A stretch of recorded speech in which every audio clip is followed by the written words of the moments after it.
दोस्तों स्वागत है आपका एम्पलीफायर वर्ल्ड चैनल में। और देखिए आज एक पार्सल आ चुका है। तो ये पार्सल भेजा है मिस्टर उज्जवल विश्वास जो कि कोलकाता में रहते हैं। तो आज देखते हैं इसमें क्या खास बात है।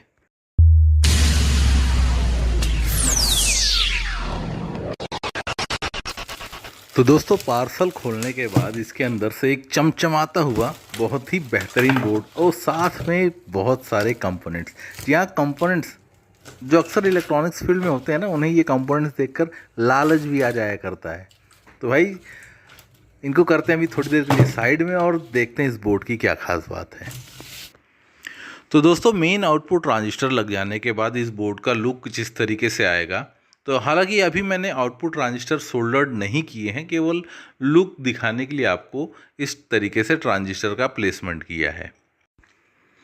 तो दोस्तों यहाँ पर तकरीबन 7 पेयर ट्रांजिस्टर यानी कि टोटल 14 ट्रांजिस्टर्स लगते हैं यहाँ पर आउटपुट स्टेज में।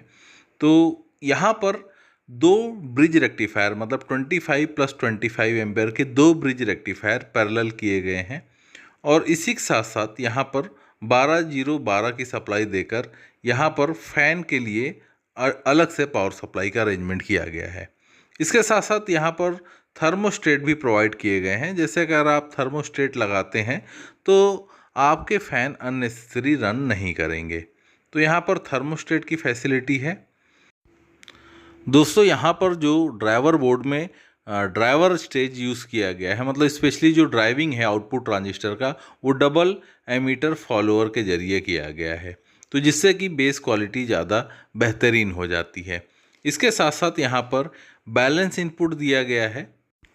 बैलेंस इनपुट का फ़ायदा ये होता है कि आप किसी ऑडियो मिक्सर से इसको इनपुट दे सकते हैं, जिससे कि सिग्नल इनपुट की लेवल और उसकी क्वालिटी बहुत ही बेहतरीन तरीके से मेंटेन रहती है। अब यहाँ पर देखिए जो सेकेंड आईसी है ये डीसी ऑफसेट कंट्रोलर आईसी है, यानी कि इस बोर्ड में 0 डीसी ऑफसेट रहने के लिए इस आईसी का इस्तेमाल किया गया है। दोस्तों प्रोफेशनल ऑडियो फील्ड में 0 डीसी ऑफसेट बहुत ही इम्पॉर्टेंट फैक्टर है। इसके बाद देखिए यहाँ पर जो इनपुट है और वॉल्यूम का कनेक्टर है, यहाँ इस तरीके से दिए गए, ये इनपुट का कनेक्टर है और ये वॉल्यूम कंट्रोल का कनेक्टर है। तो इस तरीके से यहाँ पर इनपुट के कनेक्शन हो जाते हैं। और यहाँ पर ये ड्राइविंग स्टेज है, इसमें बूट स्ट्रैप सभी कुछ है और ये डबल एमीटर फॉलोअर का यूज़ करते हुए मेन आउटपुट को ड्राइव कर रहा है। तो देखिए यहाँ पर मेन आउटपुट ट्रांजिस्टर के बेस पर आपको एक ब्लू कलर की 2.2 ओम 2 वाट की रेजिस्टेंस या 1 वाट की रेजिस्टेंस है। तो देखिए यहाँ पर जो भी रेजिस्टेंस आप देख रहे हैं ये अलग ही लेवल की है, ये इंडस्ट्रियल रेजिस्टेंस है, यानी कि ये डोमेस्टिक लेवल से एक कदम आगे। जो भी इंडस्ट्रीज़ के इक्विपमेंट होते हैं उनमें इस टाइप की हाई क्वालिटी की इंडस्ट्रियल रेजिस्टेंस का इस्तेमाल किया जाता है, जिनकी क्वालिटी और लेग काफ़ी हाई क्वालिटी के होते हैं, जिससे इनका परफॉर्मेंस काफ़ी अच्छा होता है। यानी कि इसमें लो लीकेजेस की प्रॉब्लम होती है, क्योंकि कोई भी घटिया क्वालिटी के कंपोनेंट में अक्सर जब भी आप उसे हाई वोल्टेज पर ऑपरेट करेंगे तो उसके अंदर लीकेज करंट ज़्यादा होने से इक्विपमेंट फेलियर होते हैं। अगर आप जो भी कंपोनेंट है उसे हाई क्वालिटी का यूज़ करेंगे तो ये लीकेज करंट आपका मिनिमम रहता है, जिससे कि इक्विपमेंट के फेलियर होने के चांसेस बहुत कम होते हैं। अब यहाँ पर देखिए एक अलग से यहाँ पर 2 ट्रांजिस्टर दिए गए हैं। ये एक्चुअली प्रोटेक्शन के ट्रांजिस्टर हैं। ये शॉर्ट सर्किट के दौरान मेन आउटपुट ट्रांजिस्टर के पहले जो ड्राइवर ट्रांजिस्टर है एंड प्री ड्राइवर ट्रांजिस्टर, उसके बेस पर जो बायस वोल्टेज होता है उसको ये किल कर देते हैं। मतलब समझ जाए कि जैसे कोई शॉर्ट सर्किट होता है, स्पीकर आउटपुट अगर आपका शॉर्ट सर्किट हो गया तो ये जो ड्राइवर ट्रांजिस्टर है तो इनके बेस की वोल्टेज कट ऑफ हो जाने से मेन आउटपुट ट्रांजिस्टर की बेस की वोल्टेज भी कट ऑफ हो जाती है। देखिए प्रोटेक्शन के 2 तरीके हैं। एक तो शॉर्ट सर्किट होने पे हम ड्राइविंग वोल्टेज को बंद कर दें या फिर रिले ट्रिप करा दें। तो यहाँ पर इस बोर्ड में ये दोनों ही फैसिलिटी है, लेकिन दोनों में से केवल एक फैसिलिटी आपको चुननी होगी। चाहे तो आप बेस वोल्टेज को क्लोज करा सकते हैं शॉर्ट सर्किट कंडीशन में, यानी कि प्रोटेक्शन के लिए, या फिर रिले ट्रिप करा सकते हैं। तो लेकिन रिले ट्रिप कराने में क्या होता है, जैसे आप लो इम्पीडेंस जोड़ देते हैं, सपोज आपका एम्पलीफायर 4 ओम का है लेकिन आप उसमें 2 ओम लगा देते हैं या कभी कभी 1 ओम भी लगा देते हैं। अगर 1 ओम लगा देंगे तो यहाँ पर रिले आपकी अननेसेसरी ट्रिपिंग होने लगेगी। जैसे ही साउंड आउटपुट बढ़ाएंगे आप तो रिले ट्रिप होने लगेगी। लेकिन यहाँ पर अगर हम रिले ट्रिपिंग के बजाय जो अपना VI लिमिट यानी कि वोल्टेज एंड करंट को लिमिट करें, तो आप 1 ओम का भी लोड लगा दें, चाहे उसे 0.5 ओम का भी लोड लगा देंगे तो भी एम्पलीफायर वर्क करेगा और ऑटोमेटिकली ज़्यादा लो इम्पिडेंस पर बेस वोल्टेज ऑटोमेटिक कैंसिल हो जाएगी। तो VI लिमिटर जो होता है सबसे बेस्ट होता है इस प्रोटेक्शन के मामले में। तो जो भी प्रोफेशनल कंपनियां हैं वो रिले ट्रिप कराने के पहले अपना VI लिमिटर सेक्शन को बहुत ही बेहतरीन तरीके से बनाती हैं। यानी कि VI लिमिटर से आप क्या कर सकते हैं, आपके मेन आउटपुट ट्रांजिस्टर मतलब एक ट्रांजिस्टर से कितना करंट फ्लो होगा ये भी आप कंट्रोल कर सकते हैं। चाहे आप शॉर्ट सर्किट कर दें चाहे कुछ भी कर दें, तो मेन आउटपुट ट्रांजिस्टर से कितना करंट फ्लो होना चाहिए ये आप VI लिमिटर स्टेज लगाकर उसे कंट्रोल कर सकते हैं। तो यहाँ पर स्पीकर प्रोटेक्शन सेक्शन और VI लिमिटर सेक्शन दोनों ही दिया गया है इस बोर्ड में। तो इस तरीके से इस बोर्ड की रिलायबिलिटी पहले मतलब नॉर्मल जो बोर्ड होते हैं उनके मुकाबले तो इसकी रिलायबिलिटी काफ़ी ज़्यादा हो जाती है क्योंकि इसमें डबल प्रोटेक्शन आ गए।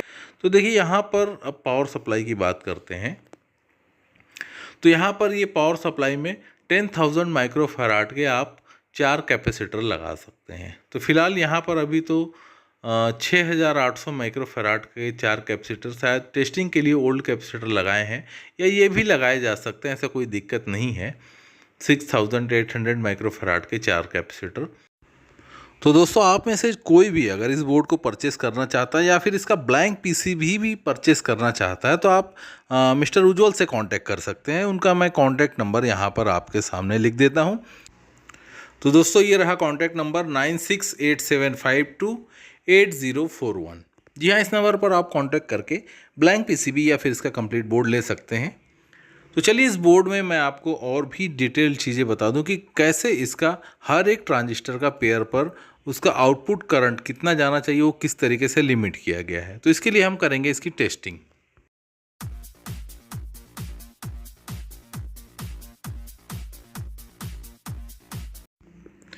दोस्तों इस पावर एम्पलीफायर बोर्ड की टेस्टिंग अब हम करेंगे। यहाँ पर हम केवल एक पेयर ट्रांजिस्टर यूज़ करेंगे क्योंकि यहाँ पर लगा है VI लिमिटर।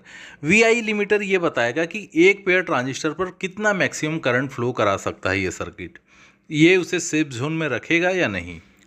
और दोस्तों इस एम्पलीफायर बोर्ड को टेस्ट करने के लिए यहाँ पर यूज़ होगा ये पावरफुल ट्रांसफार्मर। इसमें 45045 का आउटपुट है जो कि मैंने एम्पलीफायर बोर्ड को जोड़ दिया है। दोस्तों इस पावर ट्रांसफार्मर का जो AC आउटपुट यानी 45 वोल्ट वाला जो आउटपुट है हम उस पर 1 एम्पियर मीटर लगा देंगे। 45 जीरो अंदर साइड में और ये 45। तो हम इसका करंट मेज़र करेंगे, चाहे किसी 45 इसमें चाहे इसमें 45 के किसी एक इसमें AC वाले टर्मिनल पर लगाकर हम यहाँ पर इसका एम्पियर मेज़रमेंट करेंगे कि ड्यूरिंग शॉर्ट सर्किट, मतलब शॉर्ट सर्किट अगर हम स्पीकर लाइन पर शॉर्ट सर्किट कर देते हैं तो मतलब मेन पावर ट्रांसफार्मर से ये कितना करंट ड्रॉ करता है। तो देखिए यहाँ पर VI लिमिटर है, मतलब हमने एक पेयर ट्रांजिस्टर लगा रखा है तो एक पेयर के हिसाब से मतलब जो भी करंट जाना चाहिए, मतलब अगर यहाँ पर 7 पेयर लगे रहते तो हर एक ट्रांजिस्टर में से मैक्सिमम 1.5 से 2 एम्पियर के करीब जाना चाहिए उसका फुल लिमिट पर। तो ये उसका रेंज है। और अगर सिंगल पेयर लगाए तो अगर हमने केवल एक पेयर लगा रखा है तो 2 एम्पियर से 3 एम्पियर के करीब जाना चाहिए। अगर 2 पेयर लगाएंगे तो उससे डबल हो जाएगा, 4 एम्पियर जाना चाहिए। 3 पेयर में 6 एम्पियर, 4 पेयर में 8 एम्पियर, मतलब ऐसा 2-2 हर एक पेयर बढ़ाते समय 2-2 एम्पियर बढ़ना चाहिए। तो इस तरीके से ये VI लिमिटर वर्क करना चाहिए। तो हम यहाँ पर कुछ म्यूज़िक भी चलाएंगे और शॉर्ट सर्किट भी करेंगे और देखेंगे कि मेन जो AC लाइन है उस पर कितना करंट जा रहा है।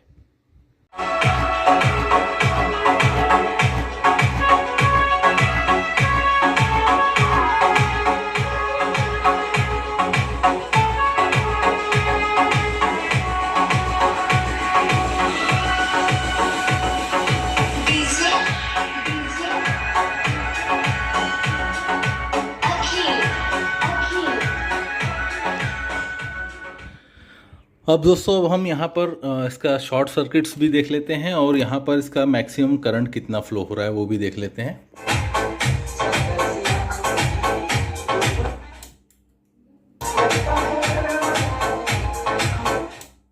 ठीक है दोस्तों, रिले ट्रिप हो रही है।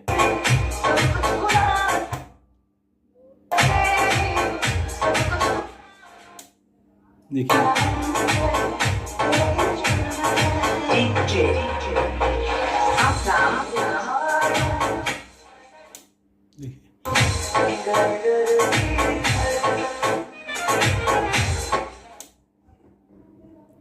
दोस्तों, अब हम यहाँ पर वेरिएबल फ्रीक्वेंसी पर टेस्ट लेंगे, क्योंकि हाई फ्रीक्वेंसी जो काफ़ी ज़्यादा हाई फ्रीक्वेंसी हो तब ये रिले को सेंसिंग करने में थोड़ा टाइम लगता है। उस समय VIR लिमिटर परफेक्टली सेंस करता है।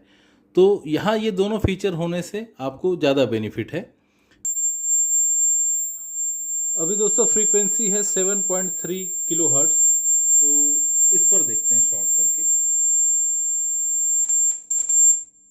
देखिए यहाँ पर 2.7 एम्पियर पर फिक्स हो जा रहा है, रिले ट्रिप नहीं हो रही है, क्योंकि रिले को ट्रिप करने के लिए यहाँ पर जो फ्रीक्वेंसी रेंज चाहिए होती है वो नहीं मिल रही है, तो रिले सेंस नहीं कर पाती। तो यहाँ पर एक मिनट से ऑफ, तो देखिए यहाँ पर अभी आपने देखा कि 7.3 किलोहर्ट्ज़ पर ये रिले डिटेक्ट नहीं कर पाती है इतने हाई फ्रीक्वेंसी को।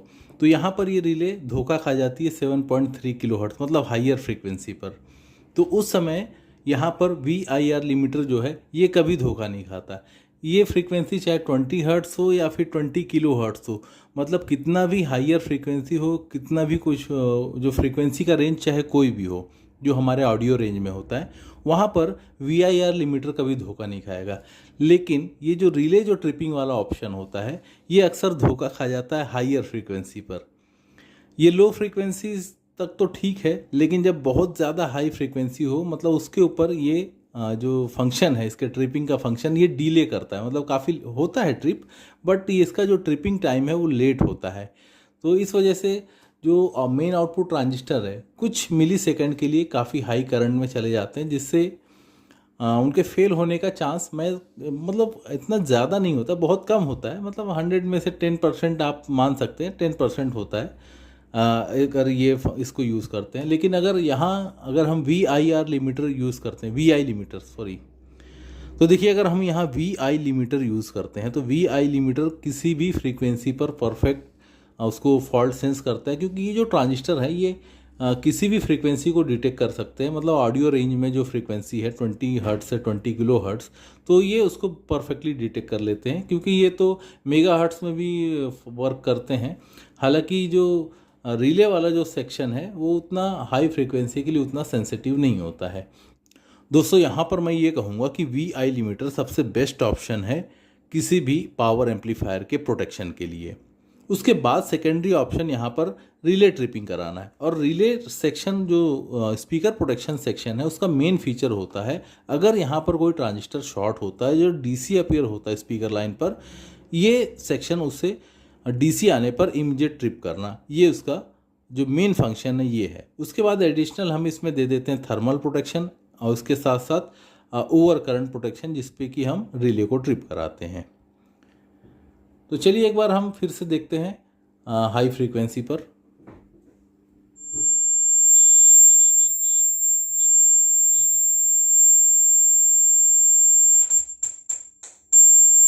यहाँ अगर मैं शॉर्ट सर्किट रखता हूँ तो देखिए 3 एम्पियर है, 3 एम्पियर से आगे नहीं जा रहा है।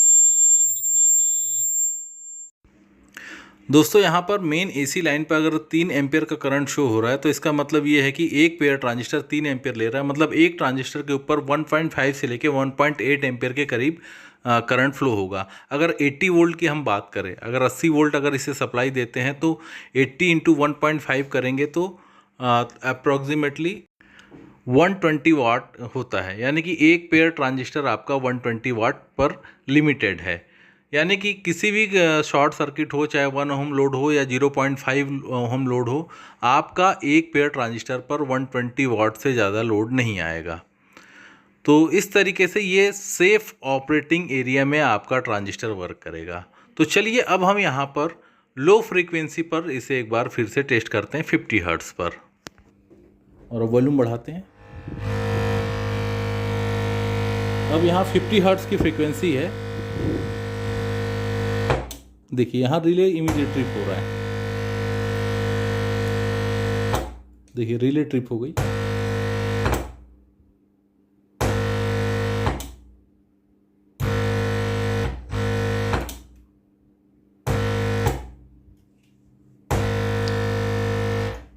तो मतलब लो फ्रीक्वेंसी पर रिले का फंक्शन बेहतरीन तरीके से काम कर रहा है। तो ये पावर एम्पलीफायर मॉड्यूल इस तरीके से बन चुका है जिसमें कि high frequency plus low frequency दोनों पर ही ये परफेक्टली ट्रिपिंग कर रहा है। और इसके साथ साथ इसका करंट भी इसके सेफ जोन में रह रहा है। मतलब एक पेयर पर ये 3 एम्पेयर लोड डाल रहा है। अगर हम 2 पेयर लगाएंगे तो 6 एम्पेयर हो जाएगा, 3 पेयर पे 8 एम्पेयर, मतलब इस तरीके से करंट बढ़ता जाएगा। और करंट बढ़ने के साथ साथ मतलब पेयर बढ़ने के साथ साथ हमें आउटपुट पावर भी बढ़ता हुआ आपको दिखाई देगा। तो दोस्तों यहाँ पर एक पेयर ट्रांजिस्टर आपको मैक्सिमम 120 वाट का आउटपुट दे सकता है, यानी कि यहाँ पर 7 पेयर ट्रांजिस्टर है। तो आप इसे 120 इंटू 7 करेंगे तो तकरीबन 840 वाट का आउटपुट आपको इस तरीके से इस आउटपुट मॉड्यूल के ज़रिए मिल सकता है। वो भी ऐसा मॉड्यूल जो कि बिल्कुल 100% सेफ्टी के साथ वर्क करेगा और रिलायबल रहेगा। तो इस तरीके की बोर्ड को मैं ज़्यादा प्रेफर करूँगा। उसकी वजह ये है कि आप इस टाइप के बोर्ड का यूज़ करके जो भी एम्पलीफायर बनाएंगे वो काफ़ी रिलायबल रहेगा, उसे रबस्ट तरीके से यूज़ किया जा सकता है और ना ही उतना कोई टेंशन होगा कि उस पर कितने स्पीकर पैरेलल में लगाने हैं। कई बार स्पीकर अगर ज़्यादा पैरेलल में लग जाए तो आपका मेन एम्पलीफायर मॉड्यूल कम से कम रिस्क जोन में तो नहीं जाएगा। और ऐसे बहुत से बंदे हैं जो कि छोटे मोटे प्रोग्राम के लिए पावर एम्पलीफायर परचेस करते हैं या फिर किराए से लेते हैं। तो जो किराए से देने वाले लोग हैं वो इस टाइप का मॉड्यूल अपने पावर एम्पलीफायर में लगाकर उसे किराए से दे सकते हैं और निश्चिंत रह सकते हैं कि उसे चाहे कस्टमर कितने भी रफली यूज़ करे, उस मॉड्यूल को कुछ होने वाला नहीं है, उस एम्पलीफायर को कुछ होने वाला नहीं है। वो रिटर्न में आपको किराए के रूप में आपको बेहतरीन रिटर्न दे सकता है। तो दोस्तों ये सब बातें थी इस पावर एम्पलीफायर मॉड्यूल के ऊपर। तो आपको ये मॉड्यूल किस तरीके का लगा आप मुझे इस बारे में बता सकते हैं। तो फिर हम लोग मिलते हैं फिर नेक्स्ट वीडियो में। Thank you for watching and have a nice day.